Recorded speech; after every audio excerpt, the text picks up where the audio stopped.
Ok, Érica? Ok. Ok. Então, vamos dar início à nossa quinta reunião extraordinária do Conselho Universitário. Nós temos as seguintes justificativas. Wesley de Oliveira Santos. Bom dia, prezada Secretaria dos órgãos colegiados. Justifico minha ausência devido estar em gozo de período de férias. Solicito a convocação do docente suplente representante do Centro Multidisciplinar de Pau dos Ferros. Atenciosamente, conselheiro Wesley. Boa tarde. Comunica a impossibilidade de participação por estar de férias. Conselheiro Eurico Sarmento.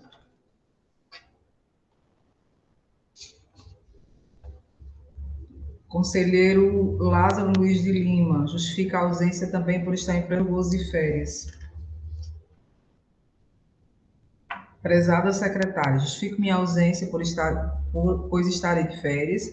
Solicito, pois, por favor, a convocação da conselheira suplente. Atenciosamente, conselheiro Rodrigo Codes. Bom dia. Agradeço a convocação para participar da reunião do Consumo em 28 de junho, porém encontro-me impossibilitado em virtude de estar em gozo de férias no período de 28 de junho a 17 de julho. Conselheiro Jalvi Dantas de Araújo.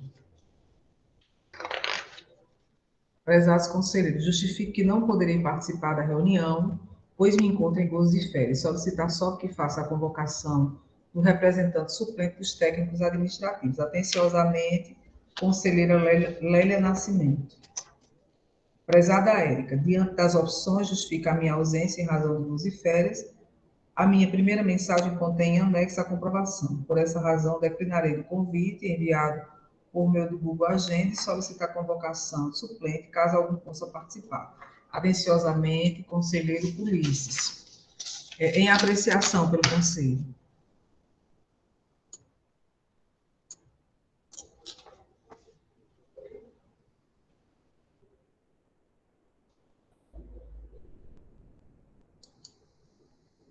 Pronto, Érica, já pode preparar, né, a colocar em votação as justificativas.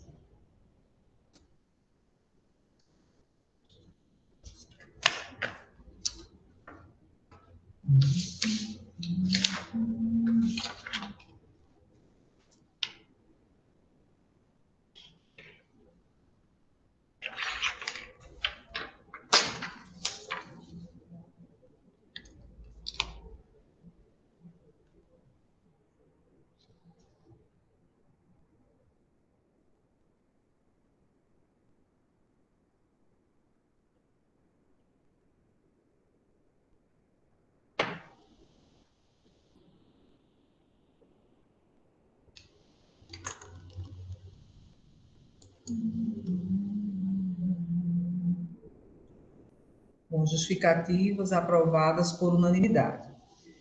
Então, vamos à pauta. Primeiro ponto de pauta: apreciação e deliberação sobre o processo de afastamento.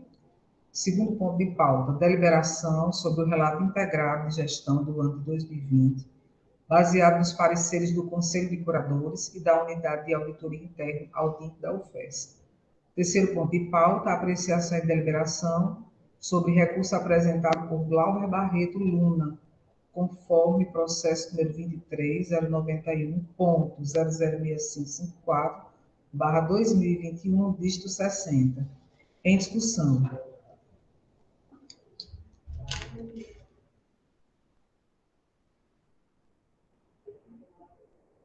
Pauta em discussão. Ok, está inscrito o conselheiro José Flávio Timóteo. Pode. O senhor já está com a palavra, conselheiro.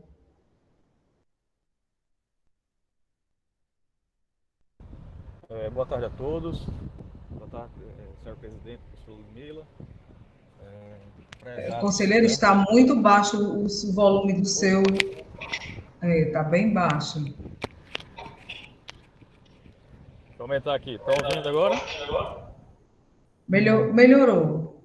Pronto, vou falar bem pertinho do microfone que eu estou aqui na rua. Pessoal, é o seguinte, eu gostaria de solicitar mais uma vez a retirada do ponto de pauta, o terceiro ponto de pauta, né, que trata do processo de recurso do professor Glauber, certo? A justificativa, né, é porque, como vocês puderam acompanhar no documento, no processo, ele solicita que o processo, né, seja, vamos dizer assim, apreciado na, na próxima reunião ordinária do Consune, que seria dia 30 de julho, né? Por que ele solicita isso no documento que ele mandou? Porque ele vai defender, né, o título de doutorado dele, a tese, né, no dia 28 de julho. E aí, em posse, né, desse documento, esse ponto ele seria mais bem apreciado, né, se a gente tivesse a posse desse documento. Então, por conta disso, eu solicitaria a retirada desse ponto de pauta. Só isso. Obrigado.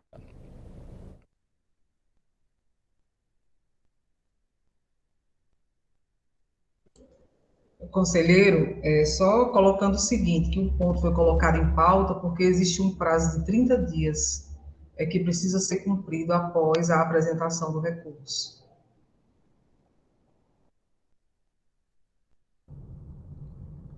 Certo. E no caso não teria como renovar esse prazo, não, Vicente? Aí só se entrasse com o recurso do recurso, né? Assim, é uma questão de prazo protocolar, entendeu? Teria que ver junto a assessoria jurídica, enfim. Sim, entendi. Não, então, se não for possível, né, a gente manteria a discussão, mas aí, durante a discussão, a gente ia, então, ver essas questões, né, que vão ser colocadas. De qualquer forma, manter a proposta, né? Se a Assembleia... Pronto, não vamos colocar em votação, viu? A retirada do ponto 3, não é isso? Pronto. Isso, professor. Ok, retirada do ponto 3. Ok, vamos colocar em votação quando ouvirmos todos os conselheiros. Eu Ok, com a agradeço. palavra o conselheiro Alexandre. Boa tarde a todos os presentes e todos os que Boa acompanham tarde. pelo YouTube, a transmissão da UFESA. Não, eu gostaria apenas, não é sobre exatamente sobre é sobre a pauta, mas não sobre a colocação ou retirada de ponto de pauta, mas manifestar e queria pedir para que a SOC registrasse o nosso descontentamento por uma reunião de um assunto tão extenso. A pasta são 282 páginas e nós temos recebido de forma extraordinária em tão pouco tempo para ler. Né? Então, assim, a gente recebeu na quinta-feira à noite,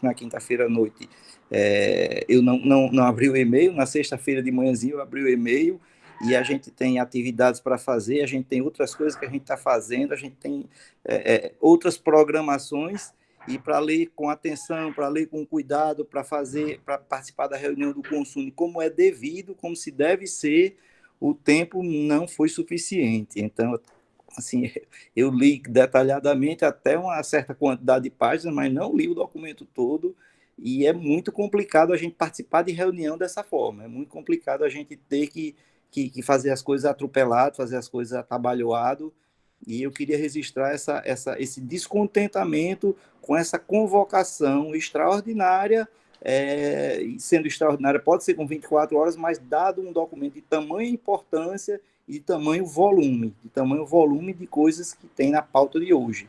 Então, dado esse movimento, eu acho que a gente deve fazer um registro para que isso não aconteça, porque não é correto com a universidade, não é correto com esse conselho, o conselho ter que apreciar coisas tão importantes sem o tempo devido, sem o tempo necessário.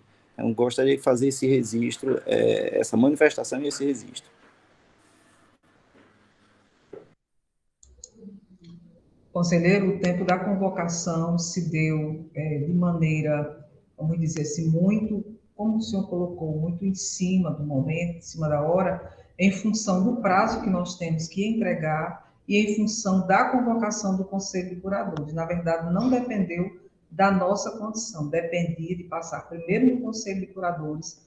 Foi o tempo que o Conselho de Curadores teve para poder tramitar o documento até chegar até nós. Então, como nós temos que entregar e temos um prazo, então por isso que nós tivemos que colocar nesse sentido. Na verdade, se dependesse de nós, nós não teríamos colocado.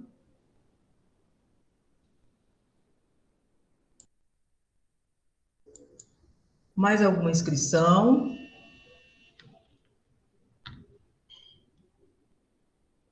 Temos mais alguma inscrição? Bom, se não há inscrição, vamos colocar em votação primeiro. É o encaminhamento feito pelo conselheiro José Flávio, né, para a retirada do ponto 3. Érica, pode preparar aí o encaminhamento. Pronto.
Bom, nós tivemos aí 10 votos favoráveis, 5 contrários e 2 abstenções. Então, o ponto foi retirado. Agora vamos votar a pauta toda.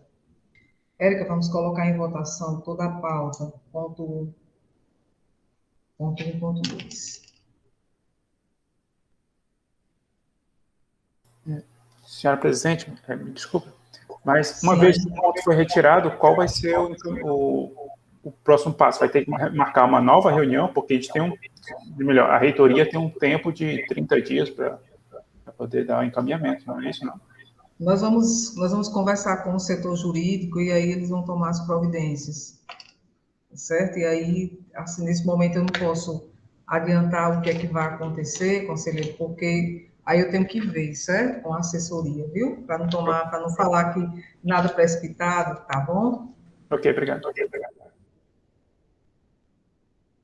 Bom, então vamos agora colocar a votação da pauta já com as alterações, né? Com a retirada do ponto 3.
Com pauta aprovada, com 3 abstenções. Então, vamos ao primeiro ponto de pauta.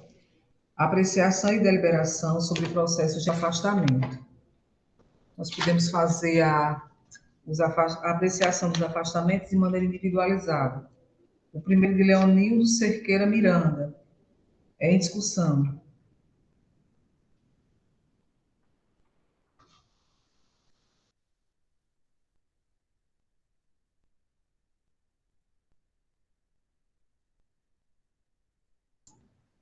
Não há discussão no processo de Leonildo. Eu tenho uma observação a fazer nesse Ah, processo. certo. Certo, conselheiro. O senhor está com a palavra.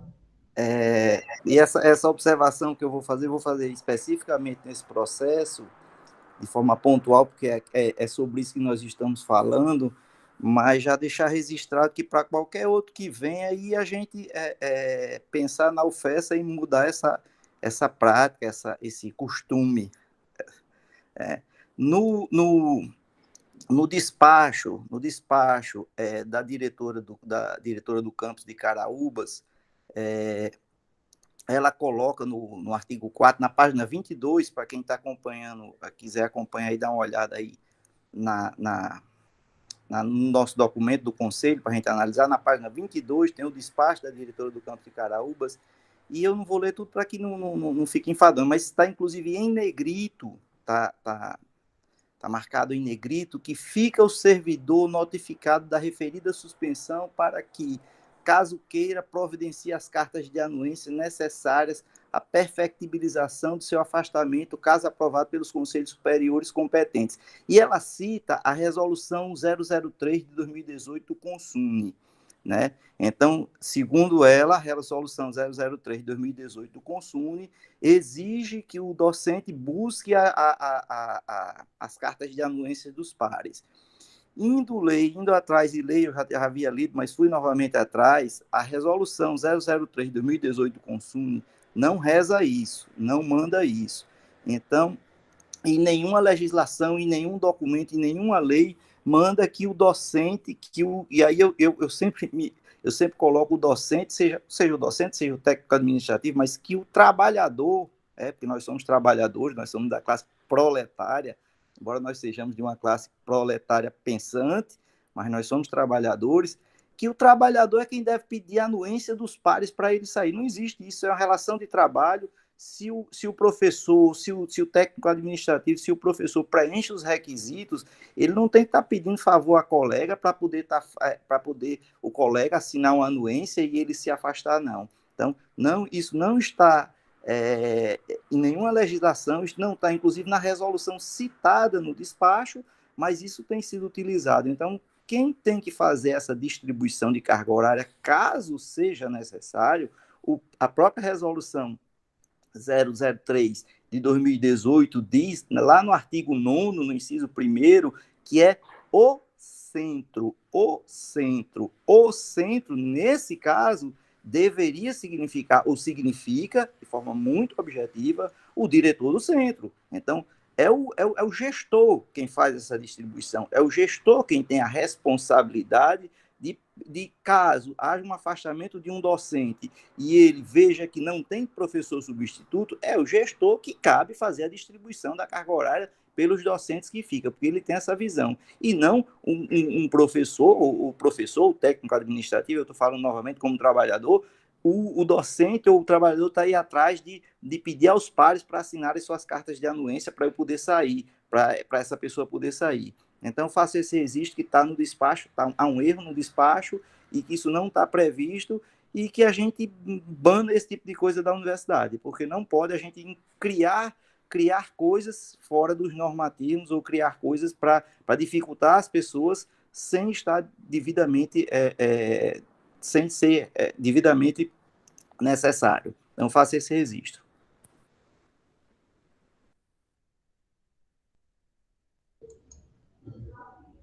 Temos mais alguma inscrição?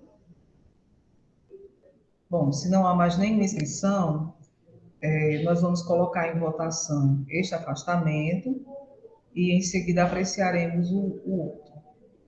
Érica, vamos preparar a votação desse processo em específico, do Leonildo Cerqueira Miranda.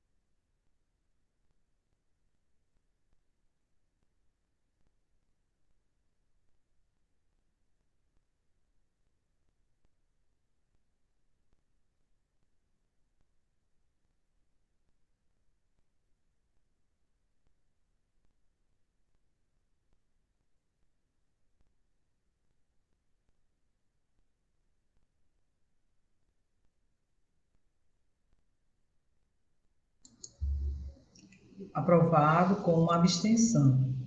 Vamos ao segundo processo. Luiz Mourão Cabral Ferro. Em discussão.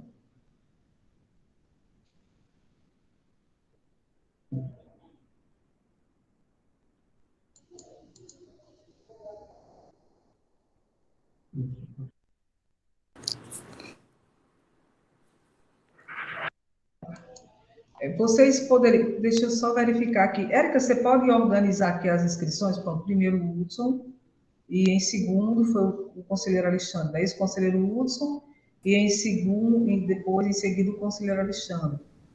Conselheiro Hudson, o senhor está com a palavra. Obrigado, senhora presidente. Boa tarde a todos.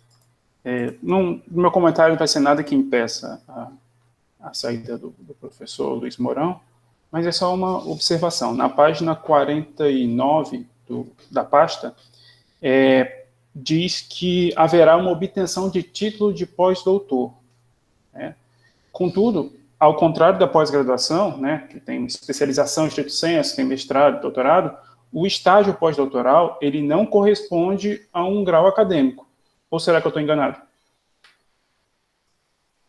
Minha dúvida é essa, que como acabo sendo conselheiro em vários órgãos aqui da instituição, então muitos docentes vêm me consultar a respeito das coisas e, no meu entendimento, não existe um grau de pós-doutor. Então, o estágio pós-doutoral, na minha concepção, ele não dá um título, mas no documento do professor Luiz Mourão tem dizendo que ele vai obter um título, sim, de pós-doutor. Eu fiquei com essa dúvida, então, para não passar a informação errada para meus colegas, gostaria de saber se alguém pode me ajudar a esclarecer isso. Obrigado.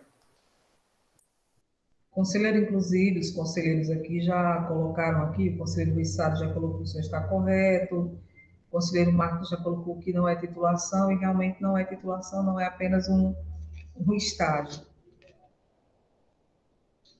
Ok, pessoal, obrigado. Conselheiro Alexandre, o senhor está com a palavra. Também, como eu disse, quando a gente tem tempo, a gente consegue ler, e aí eu fui lendo do início ao fim, não cheguei ao final, de todo o documento, como eu já havia mencionado. Mas na página 45, tá, há uma declaração da PROGEP. Se vocês estiverem acompanhando, vocês vão ver que declarando para os devidos fins que fizerem necessário, nada que impeça o afastamento do professor, não, e nem eu sou contrário a esse afastamento, mas só para fazer o registro também, porque como a gente trata do Conselho Superior da Universidade, a gente deve zelar para qualquer observação, qualquer coisa que não esteja adequada, a gente fazer as devidas correções. Então, nessa declaração emitida pela PROGEP, por Franklin Ney, na página 45, diz que o ocupante do cargo de professor do magistério superior não possui registro até a presente data em seu assentamento funcional de responder ou ter respondido à sindicância o processo administrativo disciplinar nos termos da lei, tal. O que eu saiba, realmente, o professor Luiz ele não responde, mas ele já respondeu sim. Então, ele não ter respondido e não ter respondido está errado. Ele já respondeu sim a um processo administrativo disciplinar, eu lembro perfeitamente disso. Então, essa declaração, ela não é uma declaração correta. Se não está registrado na PROGEP, se não tem isso no assentamento funcional, nos registros da PROGEP, isso está errado, porque houve esse processo, sim, houve esse processo administrativo disciplinar. Então, também queria registrar isso. Acho não. Em todas as normas, nada impede o afastamento do professor, mas ele já respondeu o processo e a declaração não está correta. É só para fazer a correção na declaração, que a declaração não está correta. É isso, obrigado. Pronto, conselheiro. Nesse caso, eu vou pedir à SOC para enviar um memorando à PROGEP, com base no que foi observado pelo conselheiro durante a reunião, para que faça a verificação dos documentos e, inclusive, apresente a documentação correta ou então justifique. É isso, acerte se tem ou se não tem. Acho importante. Conselheiro Hudson, o senhor está com a palavra. É isso? Isso. Obrigado, senhora presidente. Só uma dúvida. No caso, digamos que o servidor ele respondeu, mas nada foi provado, nada foi comprovado. Mesmo assim, deve ficar no registro do servidor? Olha, nesse caso, conselheiro Hudson, se há essa dúvida, inclusive eu vou solicitar, eu vou desligar aqui o microfone e a câmera rapidinho, vou entrar em contato com a Progep para que essa dúvida seja tirada antes do ponto ser apreciado, viu? Esse é um documento que não pode, aliás, nenhum documento pode ir com má-fé, né? Todos os documentos são dados fé e fé pública. Então, é necessário que essa informação ela vá de maneira concisa e correta. Guardem aqui só um pouquinho. A observação que eu faço, porque o que está escrito na declaração, e vocês, eu peço para que os demais possam ler a declaração na página 45, Pronto, o eu que já está estou escrito é isso. Não possui registro até a presente data em seu assentamento funcional de responder ou ter respondido. essa aí para Assim, ver isso aí com não, urgência. e aí é só para esclarecer, professor Hudson. Foi sim, foi no sentado, foi passado, mas dizer que não tem respondido, assim, você respondeu o processo, você foi no sentado, mas houve sim um processo administrativo disciplinar. Então, colocar no documento que ele nunca respondeu, não ter respondido, que está errado. Só isso. Pronto, nós já estamos, só pedimos aqui ao conselho para que aguarde que nós já estamos solicitando, tá certo? Aqui a Progep de maneira imediata uma resposta em relação a essa observação. Enquanto isso, nós temos aqui inscrita a conselheira Caliane. A senhora está com a palavra, conselheira. Obrigada. Boa tarde a todos. Encabeçando um pouco do que o conselheiro Alexandre colocou, né, e a pergunta muito pertinente de Hudson, eu acho, no caso dessa declaração, eu acho que é só uma questão textual mesmo, de fazer correção e adaptação, né, que a própria Pró-Reitoria de Gestão de Pessoa possa colocar. Outra coisa, e em caso dele ter respondido, ou confirmado, ou não afirmado, se isso vai implicar na saída dele, né? Se não implicar, então não vejo por que essa informação não constar, quanto à questão do assento funcional. Outra coisa que é importante ressalvar nessas declarações, né? O processo, um processo de quê? Pode-se dizer que ele não está respondendo pelo fato dele não ter nenhum PAD aberto, né? E essa parte de não ter respondido não precisa se formalizar. Caso seja necessário apresentar a ficha funcional, que aí sim eu acredito que deve constar essas informações de forma mais detalhada, mas não numa mera declaração que se vai apresentar um candidato a alguém ou algum local ou algum ambiente, né? Porque eu acho que seria até de certa forma constrangedor para o servidor. Então, é interessante fazer as avaliações no sentido de como colocar isso na declaração. Não é que a gente vai omitir, né? Não é que se vai omitir, não se deve omitir fatos, né? Mas o que é que consta? Requer a declaração de que ele não está respondendo PRAD? Pronto, ele não está no momento, então pronto, a universidade ela não está omitindo nenhuma informação.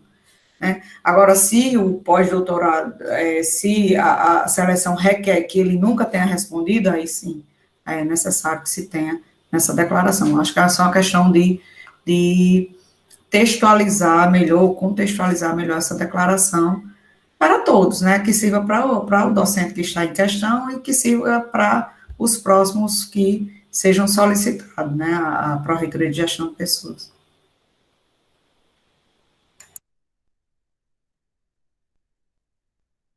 Pronto, ciente, conselheira, estamos só aguardando aqui a resposta, tá certo? Achei prudente não ficar nenhuma dúvida. É importante que, sim, os conselheiros votem na certeza do que estão votando. Então, já estou recebendo aqui já da projeto.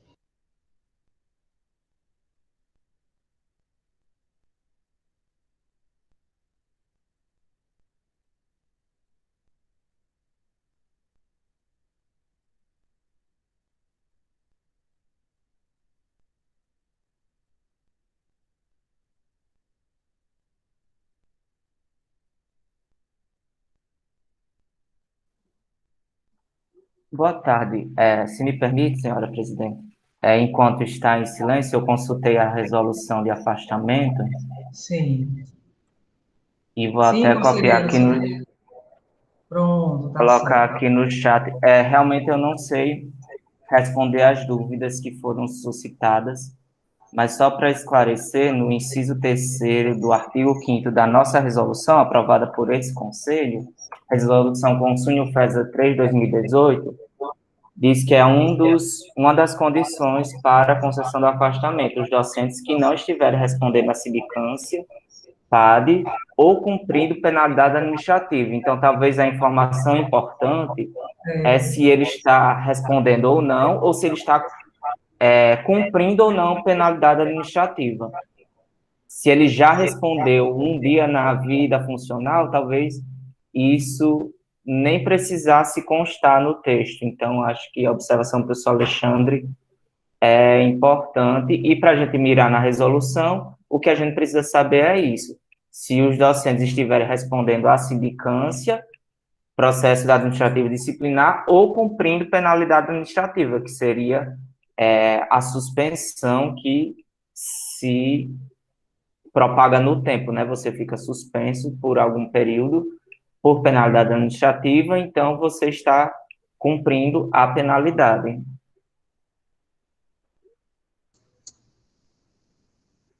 isso, conselheiro. Conselheiro Alexandre, o senhor está inscrito Mas novamente? Exaú leu os pensamentos, mas a observação foi exatamente essa, não é? E eu tinha lido a resolução, é a mesma que eu havia citado, é a 003 de 2018. Ela diz que não pode se afastar se estiver respondendo, mas não é o caso. Não interfere no afastamento, não interfere em nada, não. A única observação que eu estou fazendo é que na declaração consta que ele nunca respondeu. Então, essa declaração que precisa ser corrigida. Essa declaração dizendo que nunca respondeu. Como a própria conselheira Caliane disse, basta que não tenha isso. Não responde a processo administrativo. É fato, é verdade, não responde. Não está respondendo ou não responde. E não tem nenhuma penalidade. Também é fato, também é verdade. Agora, além disso, houve um texto a mais, a meu ver, a meu juízo, desnecessário e, nesse caso, errado. Porque aí dizer que nunca respondeu, não, aí está errado. Apenas isso. Mas não impede o afastamento, eu já havia dito, não impede o afastamento, eu não sou contra o afastamento, só faça o registro da declaração da página 45, que essa declaração, pelo que eu vi, pelo que eu entendi, não tá correta. Apenas isso, apenas essa observação.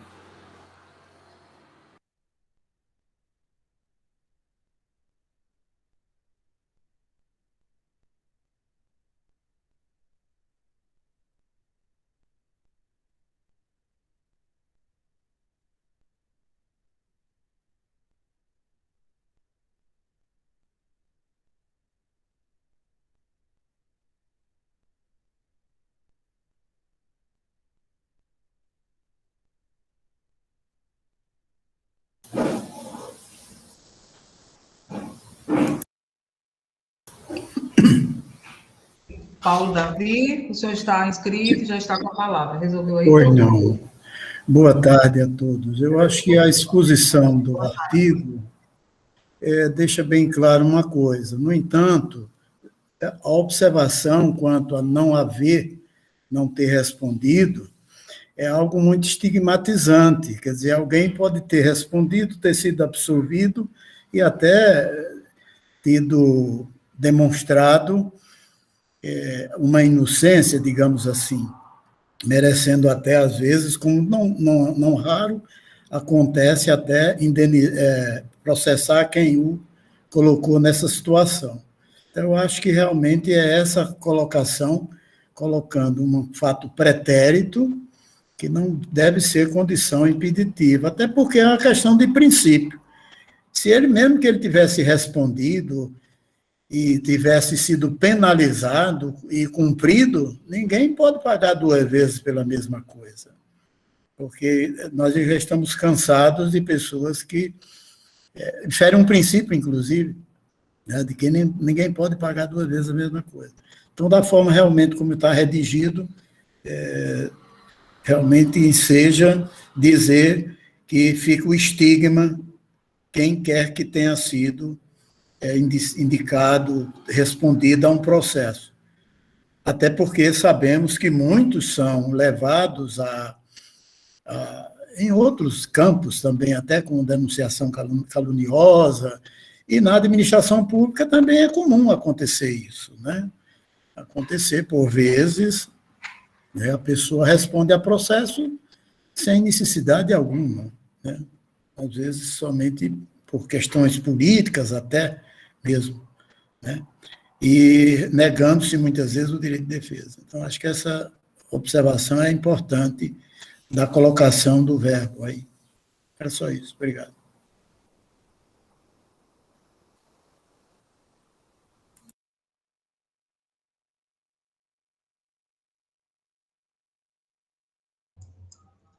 Bom, já vi aqui, conselheiros, só esclarecendo aqui. O que foi que aconteceu? Ele respondeu em 2013, né?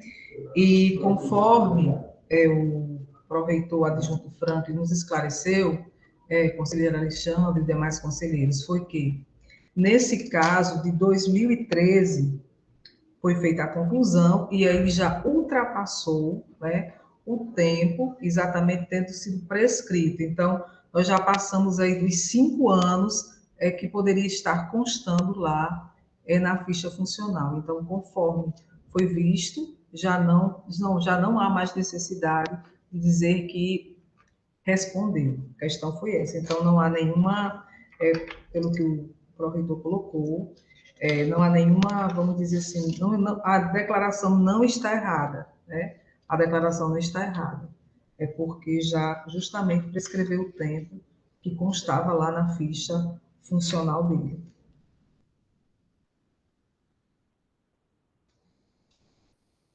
Mais alguma inscrição? Se não há inscrição, podemos colocar em votação.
Bom, aprovado com 2 abstenções.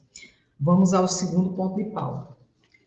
Deliberação sobre relato integrado de gestão do ano de 2020, baseado nos pareceres do Conselho de Curadores e da Unidade de Auditoria Interna Audinte UFESA. Bom, foram convidados os seguintes servidores, né, que eu gostaria, inclusive, de colocar em votação por este Conselho, e eles vão estar à disposição para quaisquer dúvidas por parte deste egrégio Conselho. A auditora Marília de Lima Pinheiro Gadelha de Melo, o contador Antônio Arivando Xavier Júnior, a presidente do Conselho de Curadores Lisete Figueira Costa, o pró-reitor do Planejamento Moisés Osório de Souza Neto e a pró-reitora adjunta de Planejamento Daiane Costa. Quero colocar em apreciação, né, em votação no caso, a presença desses servidores com participação com fala, caso haja necessidade ou dúvida por parte deste egrégio conselho, para que eles possam responder.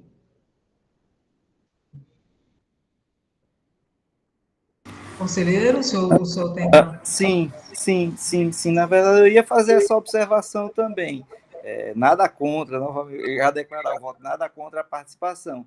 Mas a participação, ela deve ser votada antes da entrada de qualquer membro externo à reunião.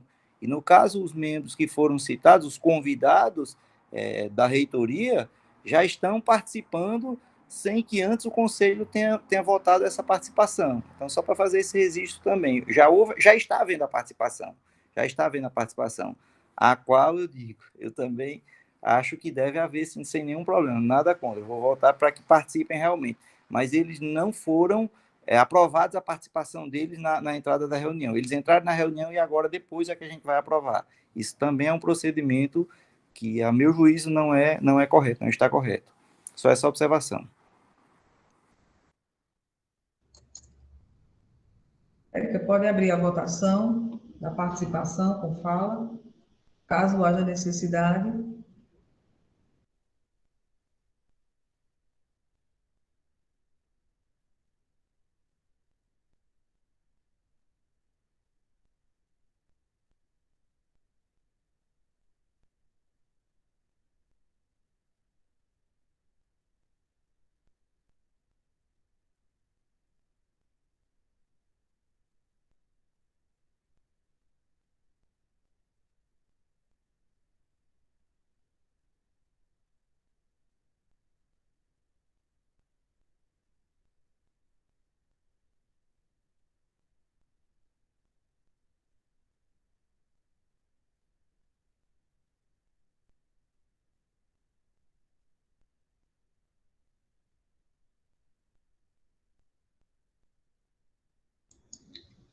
Aprovadas por unanimidade.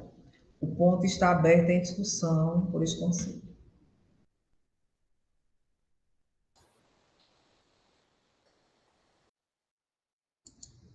Conselheiro Esaú, conselheiro Hudson, não vi quem pediu primeiro. A minha é bem rápida, é só perguntar se as pessoas que nós aprovamos não vão fazer uma apresentação do relatório. Não, as pessoas só estão para tirar dúvidas, elas não vão fazer nenhuma apresentação, não. Ok, então depois do professor Esaú eu faço minhas observações. Obrigado. Okay. Conselheiro Esaú, o senhor está com a palavra. Boa tarde. Minha colocação vai ao encontro do que o professor Hudson colocou. E também corrobora com a fala inicial do professor Alexandre, no sentido que a gente teve muito pouco tempo, 2 dias úteis praticamente, para se debruçar sobre todo esse material, 282 páginas, e muitos conselheiros estão de férias, então imagino que para os suplentes foi ainda menor o tempo que tiveram que ser convocados, provavelmente no decorrer da sexta-feira, então pegaram aí o bonde andando. E a minha solicitação seria no sentido de que os convidados que já tiveram a sua presença aprovada pudessem explanar, apontar para a gente quais os pontos mais importantes, os mais sensíveis, porque realmente a gente não conseguiu. Eu sei que todos fizeram esforço para tentar ler o máximo possível, mas, e aqui eu quero ressaltar a importância da observação que o professor Alexandre fez no início. Por quê? Porque quem conseguiu ler percebeu uma dinâmica nos vários pareceres. O que a Audinte faz? Por exemplo, ela explana todas as dificuldades do trabalho da Audinte e, diante de todo um contexto, inclusive o contexto da Covid, que a gente vem passando por esse contexto lamentável desde o ano passado, que dificulta, com certeza, as dificuldades de todo mundo. Diante desse contexto, o relatório está aprovado. Essa dinâmica se repete pelo Conselho de Curadores, que fala das dificuldades do trabalho remoto. O próprio relatório de gestão, por vezes, cita as dificuldades desse contexto de trabalho remoto para essa execução dessa atividade. E o professor Alexandre fez questão de registrar em ata, de forma corretíssima, a nossa dificuldade de ter que aprovar em tão pouco tempo. Então, nós só estamos replicando uma dinâmica que se reproduz por todo o documento. Diante das dificuldades, foi isso que foi possível aprovar. Então, só para reiterar, eu vi que algumas pessoas concordaram no chat com a fala do professor Alexandre, eu também concordo, e acho importante o registro em ata, como ele colocou, e deixar aqui registrada essa minha solicitação, que os convidados possam fazer uma explanação dos pontos mais sensíveis. Eu acho que nós começamos há pouco a reunião, só temos mais esse ponto de pauta, todos se organizaram para estar presentes, para discutir esse tema importante, que é o relatório de gestão, o relato de gestão. E, então, eu não vejo problema que nós gastamos algum pouco mais de tempo explanando os principais pontos desses relatos, para que todos fiquem contemplados, entendam o que está acontecendo, entendam o que a gente está aprovando. Era só isso e obrigado. Pró-reitor de planejamento, Moisés, com base nas requisições, eu gostaria que o senhor entrasse com uma fala e fizesse aí uma exposição, e em havendo, a partir da sua fala, o senhor poderia ir coordenando aí as falas, e acho que facilitaria, nesse caso, essa solicitação dos conselheiros. Não vai votar não, só para saber. Não, assim, não vai votar não, para ver se realmente vai fazer a apresentação, aí nós fazemos. Ou já posso ir falando? Não, já pode ir falando, porque vocês já estão com participação e fala e tudo, então não precisa não. Pronto, pessoal, primeiramente, boa tarde, né? Agradeço a oportunidade de estar aqui podendo falar, podendo apresentar o relato, né? Em relação ao tempo, nós temos até dia 30 para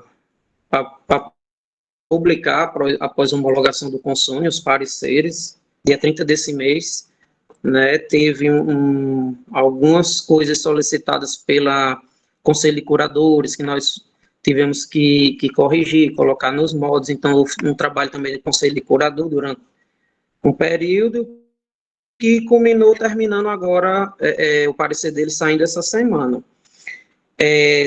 Além disso, né, estou só falando aqui a questão do prazo. Além disso, o TCU emitiu uma instrução normativa 84/2020, né, que ele mudou totalmente o modelo da prestação de conta, né, que agora ficou como relato integrado. Também solicitou, se vocês quiserem até depois pesquisar, que fosse criado um site de transparência e prestação de conta. Esse site já está funcionando, transparência.fes.edu.br. Aí dentro desse site que nós tivemos que construir, né, que para o próximo ano já vai ter o site, já vai ser menos oneroso, né, a questão do tempo. Dentro desse site, além de nós temos que colocar a prestação de conta após a apreciação do consumo, também tem várias outras informações que vocês podem ver lá. Então, teve muito problema, assim, em questão de tempo, demandou muito tempo a construção do site, conforme a instrução normativa, certo? Do TCU, mais os objetivos do relato, né? Prestação de conta à sociedade, mostrar no relato os principais resultados da gestão, né, o foco estratégico e o valor público gerado, uso dos recursos públicos. Então, vai ter lá a questão do PAC, né, e como foi usado esses recursos, né, sempre olhando em observância do PAC, que já tinha quando nós assumimos a gestão, que, lembrando a questão de assumirmos a gestão, também foi um ano que passou por 2 gestões, né, e saber de muitos a questão que muitas pastas não houve uma transição como deveria ser, que isso não vem ao caso, mas que dificultou um pouco, né, nós conseguirmos os dados do início do ano, os dados, até os responsáveis pela pasta conseguiram nos enviar também esses dados, nós tivemos dificuldade em relação a isso. né? Não é justificando a questão de estar em cima, como eu concordo também, que ficou muita coisa em cima da hora, mas só que nós fizemos o possível para ser antes. Agora, muitas adversidades, assim como essa também falou, a questão da pandemia, do trabalho remoto, né, de não estar com toda a equipe em pleno funcionamento, trabalhando. Então, quem organizou foi a Proplan, certo? E teve a colaboração das pró-reitorias, superintendência, né, e a Audinte e a ouvidoria. O relato foi dividido em 4 capítulos, né? O capítulo 1 tem a visão geral, organizacional e o ambiente externo. Capítulo 2, riscos, oportunidades e perspectivas, né? Capítulo 3, da governança, estratégia e desempenho, né? Das 10 áreas. E no capítulo 4, nós tivemos as informações orçamentárias, financeiras e contábeis, né?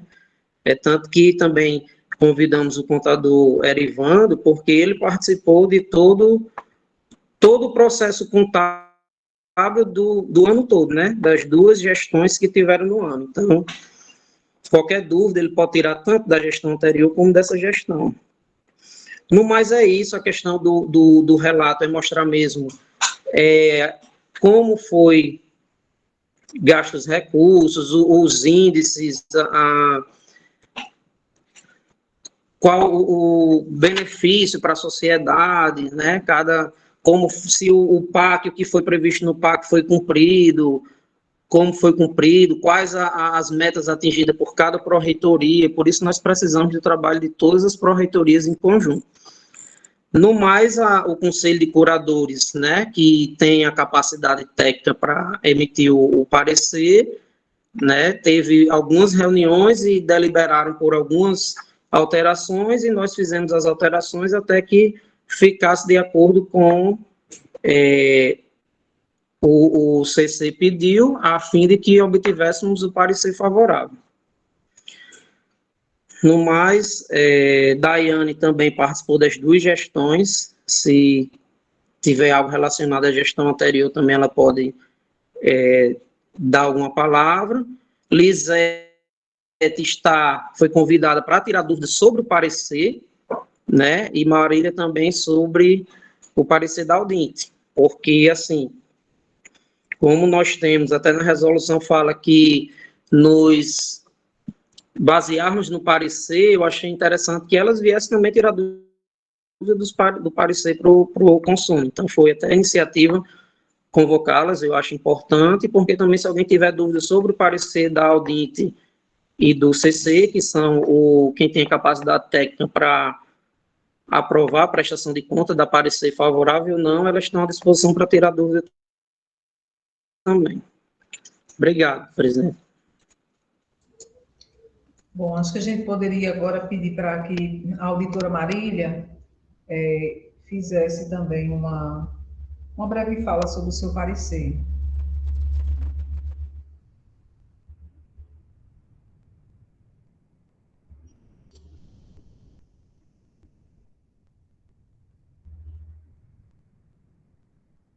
Luiz Marília se encontra na reunião.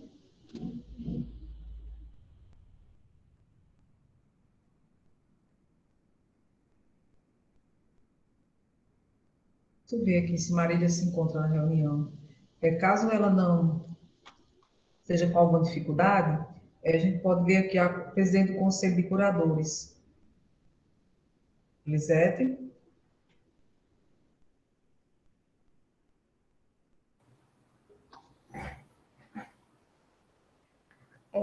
Boa tarde a todos e boa tarde, senhora presidente e demais conselheiros. Sobre o parecer do Conselho de Curadores, o trabalho foi feito da seguinte forma. No dia 11/5/2021, nós recebemos uma minuta através de e-mail, constando 135 páginas. E, posterior a essa minuta, até um pouquinho antes, nós tivemos uma reunião no gabinete quando o servidor Júlio César ainda era pró-reitor adjunto e estava à frente do relatório de gestão. E eu sempre fazendo a colocação em relação aos prazos, porque inicialmente o prazo da instituição estava previsto para o último dia útil do mês de março. E o tribunal achou por bem que deveria prorrogar esse prazo, não só em função da pandemia, como também estudos realizados para possíveis alterações a partir de 2020 sobre o relatório de gestão na forma de relato integrado. E isso foi acontecendo para o último dia útil do mês de maio e posterior o último dia útil do mês de junho. E começamos a fazer um trabalho em cima de 135 páginas. Nesse período aí, eu marquei uma reunião através do Meet, com a servidora Daiane, o pró-reitor na época ainda, Júlio César, pró-reitor adjunto, e o pró-reitor titular se encontrava em Brasília com a reitora. E eu fiz uma explanação sobre a situação do relato e o prazo que estava muito curto para que os conselheiros pudessem analisar. Também sobre essa situação, coloquei as reuniões, o calendário de reuniões do CC, que tinha previsão para o dia 8 de junho, a segunda reunião ordinária.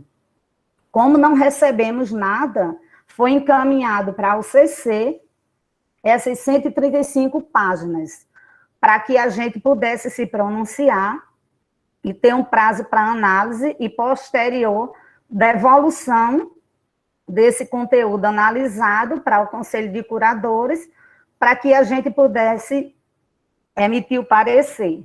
Só que no dia 7, posterior à convocação, a gente recebeu a versão final. E foi com base nessa versão final que eu coloquei para todos os conselheiros e começamos a trabalhar nela. Essa versão chegou no dia 7, a reunião foi dia 8, já estava previsto como ponto de pauta a análise do relatório, seja em que versão fosse, mas deu tempo a gente encaminhar para os conselheiros a versão final. E dessa versão nós geramos 2 relatórios, o relatório 1 e o relatório 2. O relatório 1 encaminhado à Pró-Reitoria de Planejamento no dia 18. E o relatório 2 encaminhado no dia 21, com as sugestões, recomendações e correções. E sempre naquela situação do feedback, ou seja, o retorno daquelas colocações do CC. Posterior à última correção, nós marcamos uma reunião extraordinária, que ocorreu no dia 24, e entre o prazo para análise da versão final, que foi dia 7, ao dia 18, e estender um pouco mais ao dia 21, porque tivemos uma reunião através do Meet com o pró-reitor de planejamento, no dia 21, emitimos um relatório, o parecer, do CC sobre a versão final do relatório de gestão na forma de relato integrado.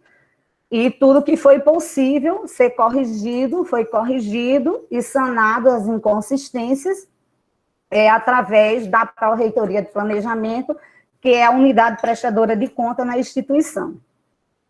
E se vocês tiverem alguma dúvida sobre o que ocorreu, além do que eu já declarei aqui, estou à disposição de todos os conselheiros. Obrigada, Lisete. Bom, eu não vi a auditora Marília, eu acho que ela não está presente na reunião, embora tenha se votado a participação dela. Mas está aberto aqui aos conselheiros, não é? Quaisquer dúvidas, nós estamos aqui diante de 2 pessoas que podem responder, porque tudo passou pelo Conselho de Curadores, e sem passar pela apreciação do Conselho de Curadores, não estaria aqui. Então, a presidente do Conselho de Curadores é quem tem aí vamos dizer assim, toda a envergadura de conhecimento para poder estar responsável, para poder estar respondendo. com inscrição, o conselheiro Francisco Edicado. Você está com a palavra, conselheiro.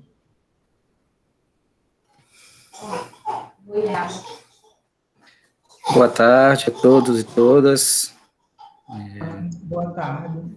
Eu gostaria também só de registrar meu descontentamento com essa reunião, período de recesso. Acredito que, assim como eu, vários, todos aqui adiaram algum compromisso, alguma questão, com respeito ao conselho, né, com respeito à comunidade, com respeito à universidade. É um documento importante para a universidade, um documento que deve ser apreciado com muita atenção. Um documento longo, é claro, não reclamo do tamanho do documento, o número de páginas, e sim pelo tempo para apreciar em reunião, né? Enviado 2 dias antes, apreciado 2 dias antes do prazo final para publicização do documento. Acredito que é de responsabilidade deste conselho, este documento, né, mas não é de responsabilidade deste conselho a data que ele veio para essa reunião, né. É bom que isso fique claro, né, é claro que todos entendem, mas que é bom um relato, né, para que fique registrado, né. Eu confesso que não li completamente o documento, mas que li o documento, né, e fiz algumas observações, né, claro que eu conversei com outros, tirando dúvidas, e que eu quero passar aqui. Algumas são para correções, digamos assim, que eu entendo, e outras são perguntas com relação o relatório, né.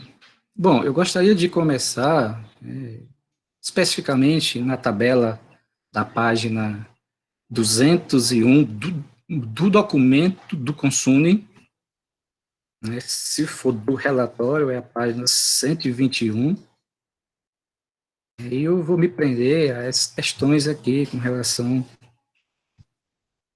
a essas algumas ações, né, que estão colocadas aí.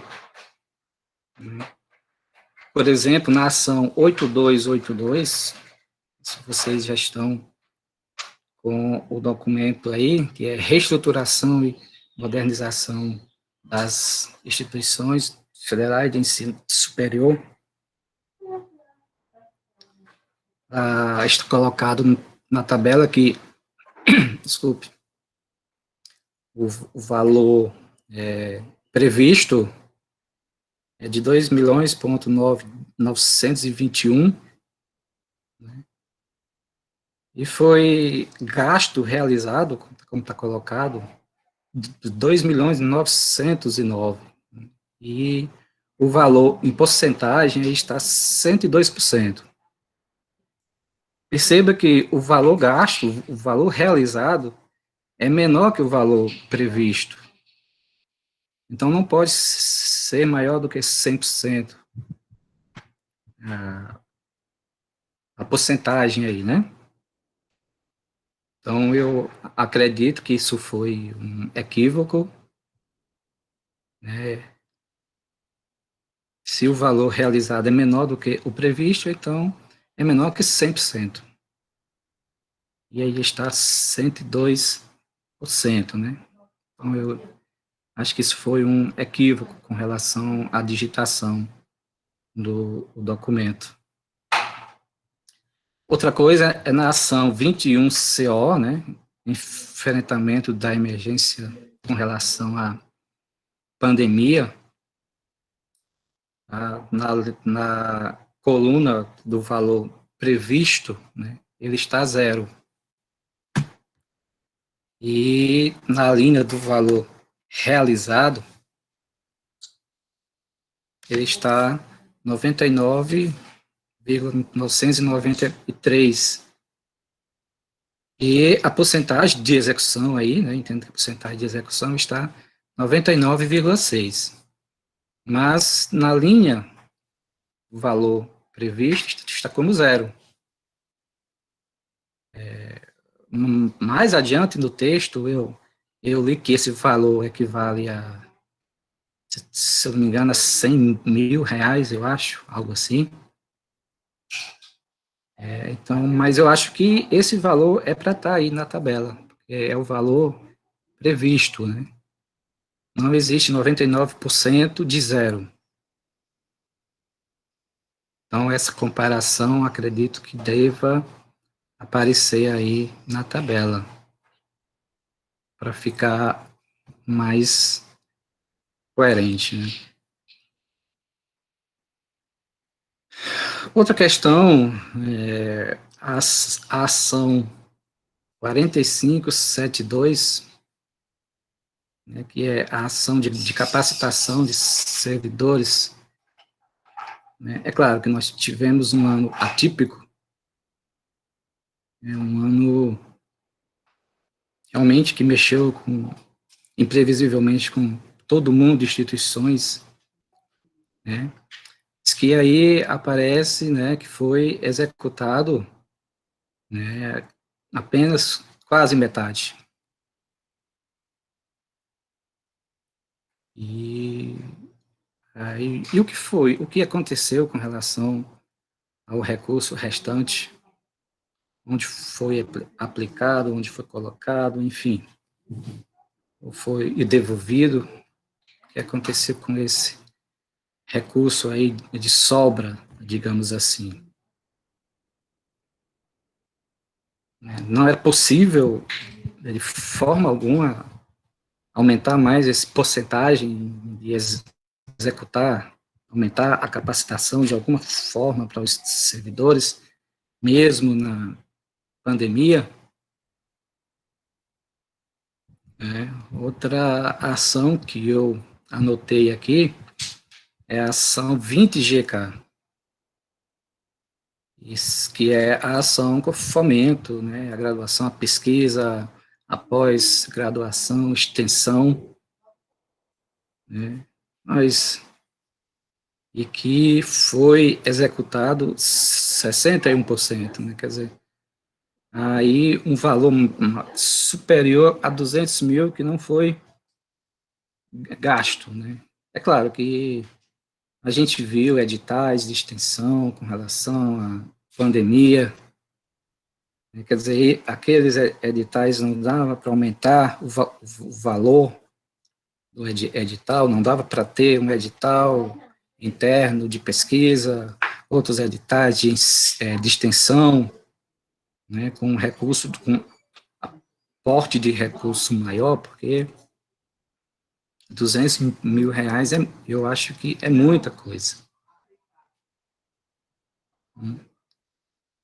Outra questão que eu olhei aqui é na ação 20RK. 20RK é uma ação que o funcionamento da universidade, né? É claro que isso tem relação até com matrícula de alunos, etc. Né? Aí está na tabela que a execução foi de 98,1%. Quer dizer, deixou de executar 1,9%, né? Parece pouco, é claro que parece pouco, mas em recurso, isso dá mais de 700 mil reais. Então, é um aporte de recurso alto. Eu acredito que sim. Alto, né? Aí vem a mesma pergunta, se não dava para ser executado, não dava para ter nenhum tipo de forma para aumentar, eu quero dizer, né, uma forma para aumentar o valor gasto, né, porque isso seria uma forma de render a universidade. Afinal, a universidade, ela também cresce, né, com a questão de recursos aplicado em seu local ou em seu setor ou em alguma ação devidamente adequada para a universidade, né? Então, são essas colocações que eu tinha aqui para dizer, né? E uma última colocação, né? Isso são uma consulta no CIOP, né, com relação a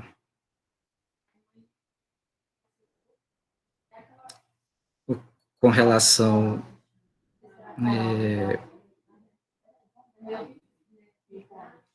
ainda com essa ação de 20 GK, desculpe, de 20 RK, né, que a universidade,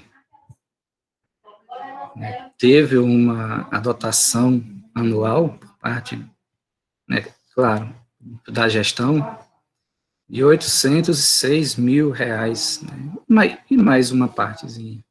E foi empenhado R$ 603 mil.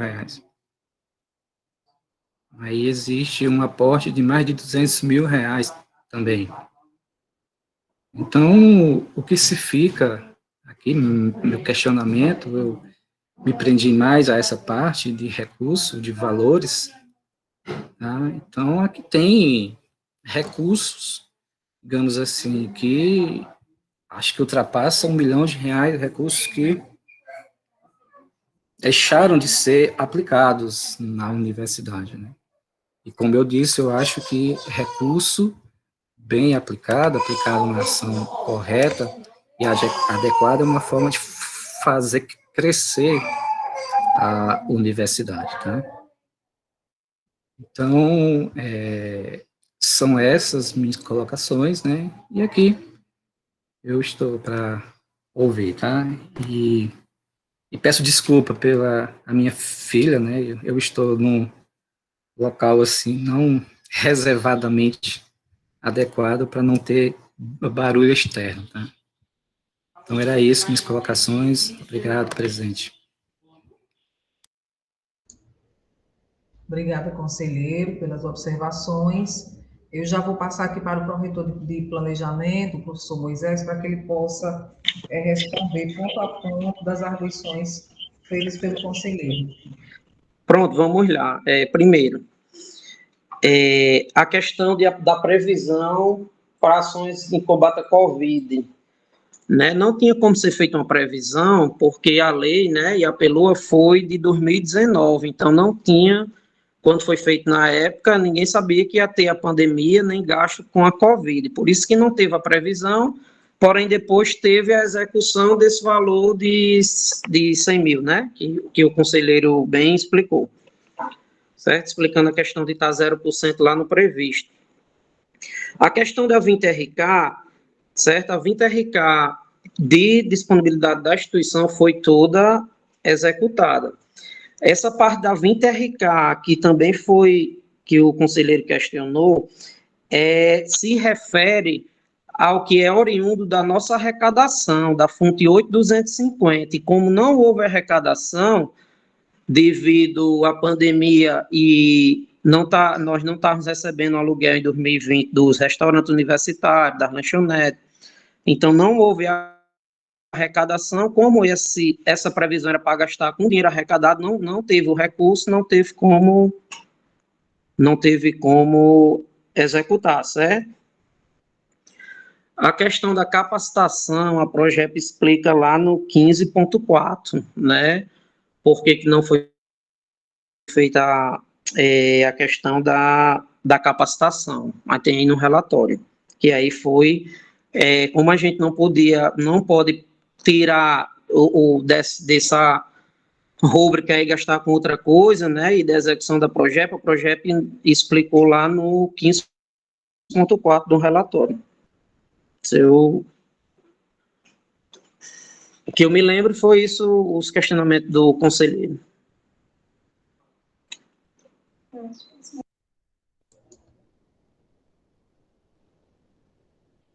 Conselheira de Carlos, o senhor ficou satisfeito com as explicações? Tem outra coisa, presidente, desculpe interromper, que realmente teve um equívoco e acho que primeiro questionamento do conselheiro foi realmente tem uma porcentagem errada, que está com 102,4, mas já foi corrigido, certo? Mas tinha também esse equívoco aí na porcentagem.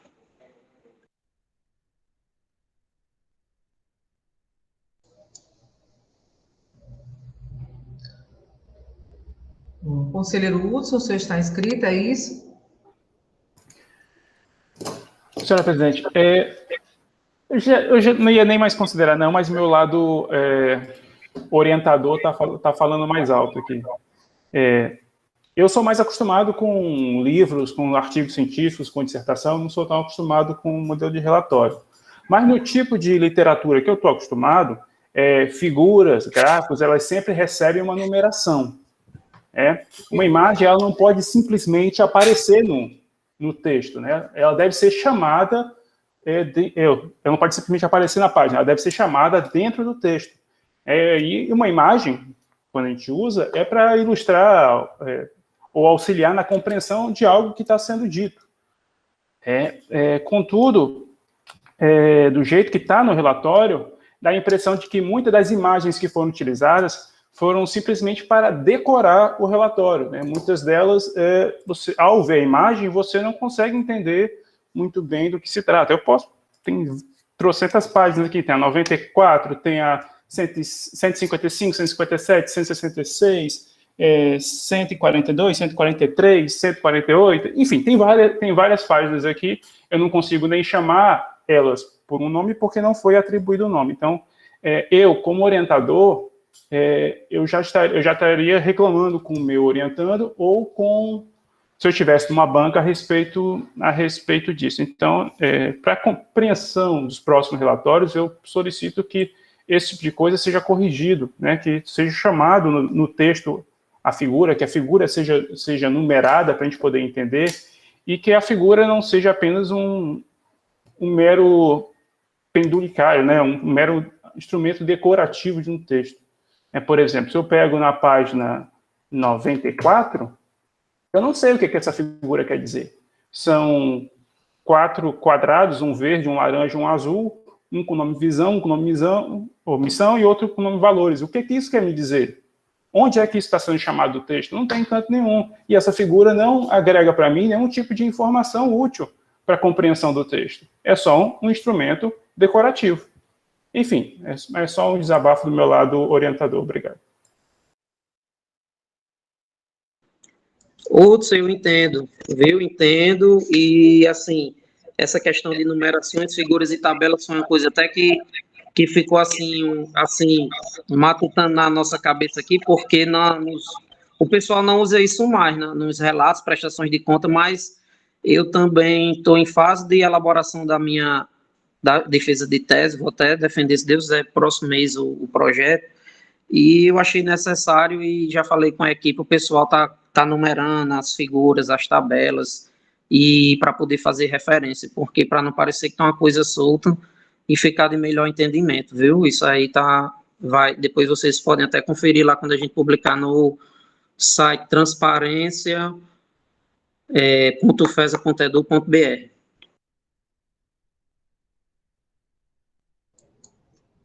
Com a palavra, o conselheiro Esaú. Boa tarde. Só mais algumas dúvidas pontuais. Eu observei os questionamentos do professor de Carlos, mas eu não entendi a resposta do professor Moisés com relação a esse 20RK de funcionamento da IFES, que o percentual é bem pequeno, mas a diferença é de 700 mil, só para ele explanar um pouco o que foi que houve aqui nesse recurso. E, seguindo um pouco mais na frente, na página 204 do Consune, tem algumas emendas de bancada de parlamentares, né? E houve uma emenda com relação à realização da Feira de Ciências, que foi cancelada, obviamente, porque não foi possível realizar a modalidade presencial, mas, assim, só para entender o que foi conversado com o senador, né, se a gente vai poder utilizar esse recurso futuramente, em anos seguintes, se foi feita alguma negociação desse sentido, para que a Feira de Ciências possa ser oportunizada em outro momento. Eu não sei se é possível explicar alguma coisa nesse sentido, se houve alguma conversa ou simplesmente foi cancelado e vai ter que ser pleiteado novamente caso a universidade venha a ser contemplada com o recurso para esse evento que é tão importante, né, para a gente que vem crescendo a cada ano. Infelizmente, ano passado não foi possível, a gente também não sabe se esse ano a modalidade presencial vai ser possível, né, a gente ainda tem um futuro imediato incerto, mas poderia ser falado com relação à conversa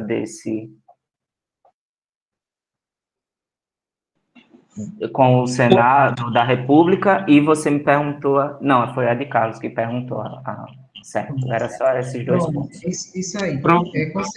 Pronto. Posso falar? Pronto, pode. Conselheiro Moisés, eu queria só que o senhor voltasse aqui antes de responder a pergunta do conselheiro Esaú, para que não fique nenhuma dúvida. O conselheiro de Carlos perguntou sobre a fonte, na fonte 250, na ação 20GK, e depois você volta e questiona aí, Esaú, porque aí fecha as dúvidas do conselheiro de Carlos logo, viu?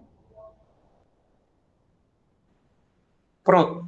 A 250 na 20RK. Nós tínhamos uma previsão na fonte 8250 de mais de 1 milhão. Não foi arrecadado nem 50%, foi arrecadado 579 mil, né? Então, tinha coisas que estava previsto para ser usado com essa fonte de arrecadação própria, que nós não obtivemos essa arrecadação, certo?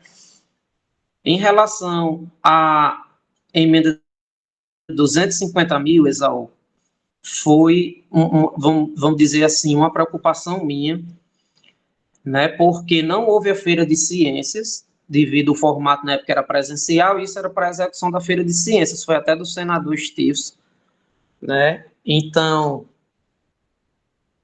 na época, eu tenho até os e-mails, ou então, eu acho que aqui não tem para que provar, mas eu procurei o professor Felipe, que era o coordenador, né, da Feira de Ciências, que eu acredito que tenha sido ele quem conseguiu a emenda, assim como hoje eu procuro quem conseguiu emenda para ajudar a elaborar o plano de trabalho.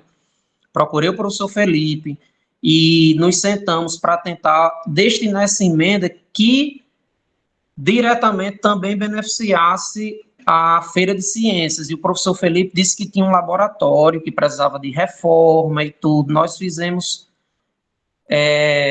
tipo um novo plano de trabalho para o parlamentar aprovar, só que ele resolveu retirar a emenda e destinar para outra coisa, né? Então, temos tudo isso documentado, né? Se vai ter uma tratativa para o próximo ano, já entramos em contato com o parlamentar, né? Mas, falando de forma bem honesta, não houve, vamos dizer assim, um retorno deles ainda, então, eu não tenho como dizer que vai voltar esse recurso, né? Mas foi procurado o professor Felipe para tentar usar isso de outra forma. Nós não fizemos nada por decisão nossa, já que a emenda era voltada para o projeto do professor Felipe. Procuramos Felipe, e eu esqueci o nome da outra servidora que trabalha com ele, e tentamos fazer com que isso fosse para o laboratório, mas enfim, o parlamentar resolveu recolher a emenda e destinar para outra coisa. Obrigado. Bom, mais alguma inscrição?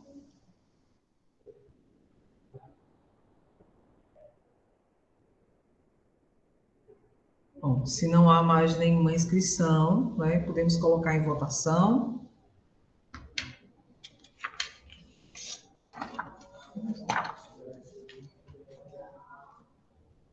Érica, não há mais nenhuma inscrição. Pode colocar abrir a votação.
Pronto. Érica, eu vi que após a conclusão da votação, votou ainda o conselheiro de Carlos e o conselheiro Lázaro. Corrija aí. Pronto.